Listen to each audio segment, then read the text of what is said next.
எங்கள் அப்பாவுக்கு ஒரு வியாதி இருந்தது, அது என்ன பிடிச்சது. நீங்கள் கேட்பீங்க என்ன வியாதின்னா, எங்கள் அப்பாவுக்கு ஆஃபீஸில் ஏதாவது எவனாவது இடைஞ்சல் பண்ணிட்டான்னா வீட்டில் வந்து சின்ன குட்டி பிள்ளைகிட்டோட பேச மாட்டாங்க, அவனுக்கு மௌன விரதமாயிரும். எங்கள் வீடு கலகலகலகலன்னு இருக்கிற வீடு. நாங்கள் கொக்கோ கொக்கோன்னு சிரிச்சாதான் எங்களுக்கு தெரியும். எங்கள் அம்மாவுக்கு பேர் ஜாய்.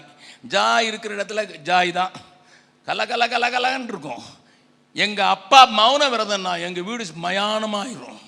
ஒருத்தர் கூட பார்க்க மாட்டோம். ஏன்னா எங்கள் அப்பா வந்து சொன்னேன், எங்கள் அம்மா சோறு போட்டாங்கன்னா சோறு வேணுமான்னு கேட்பாங்க, தண்ணி வேணுமா, எருமை மாடு வந்துடும்ல. இந்த வியாதி எனக்கும் கொஞ்சம் வந்துச்சு. ஏன்னா என்னாலும் அப்பனுக்கு பிள்ளை தப்பாமல் பிறக்கணும்ல, அது கொஞ்சம் அது அங்கே ஜென்ம சுவாமம் அப்படியே கொஞ்சம் வந்தது எனக்கு. வீட்டில் எல்லாம் பொருளும் இருக்கணும். ஏன்னா எங்கள் அம்மா தீப்பெட்டி எடுக்கிற இடத்துல தீப்பெட்டி வைக்கணும், சீப்பு வைக்கிற இடத்துல சீப்பு வைக்கணும், என்ன யாரும் காமனாக யூஸ் பல்பொடி வைக்கிற இடத்துல பல்பொடி வைக்கணும். அது மாற்றி வச்சுன்னா டொக்குன்னு விழும் டீச்சர், அதனால டொட்டுன்னு விழும். அதனால நாங்கள் அப்படியே வளைக்கி படிக்கிறோம். என் வீட்டுக்காரி எடையன்மலைங்கிற ஊரில் பிறந்தா, சுற்றி மாந்தோட்டம் வாழைத்தோட்டம் அப்படிலாம் இருந்ததுனால மாங்காய் ஒரு பக்கம் தேங்காய் ஒரு பக்கம், அதை போட்டு பழகினவங்க. கோழி உள்ள வந்து கட்டில் தான் அது படுத்துருக்கும். நான் கிராமத்தில் ஆளுங்க. ஆமாம், கோழி முட்டை போடுறது சில நேரம் பீரோக்குள்ளே. எங்கள் சேலெல்லாம் அடுக்கி வச்சுட்டு பீரோவை அல்மாரியை பூட்டாமல் இருந்தால் அங்கே கொண்டு முட்டை போடும். அவங்க சேலை கட்ட போகும்போது டொக்குன்னு விடும். என்னென்ன முட்டை போடும், சேலை எப்படி முட்டை போடும், கோழி முட்டை அங்கே போட்டு.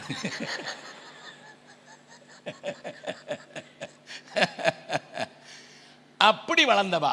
அதனால கல்யாணம் கட்டி இந்த எக்ஸ்ட்ரீமும் அந்த எக்ஸ்ட்ரீமும் சேர்ந்துச்சு. இது இங்கே ஒரு தீப்பெட்டியை மாற்றி வச்சாலும் கொட்டு வாங்குற கொட்டு, இங்கே தீப்பெட்டி எல்லாம் எந்த பெட்டி எங்கேயும் வை. அதனால என் மனைவி பீகார் வந்தபோது கொஞ்சம்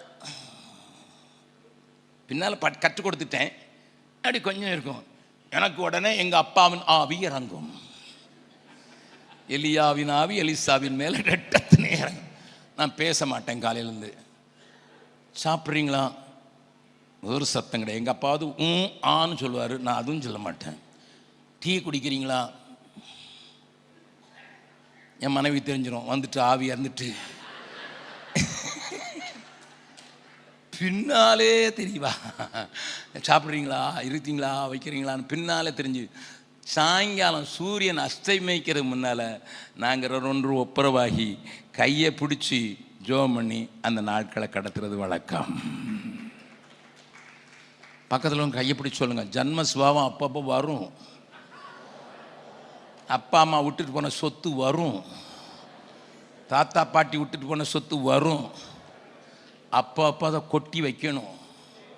இல்லைன்னா கூட இருக்கிற பரிசுத்த ஆவியானவர் ரொம்ப துக்கப்படுவார்.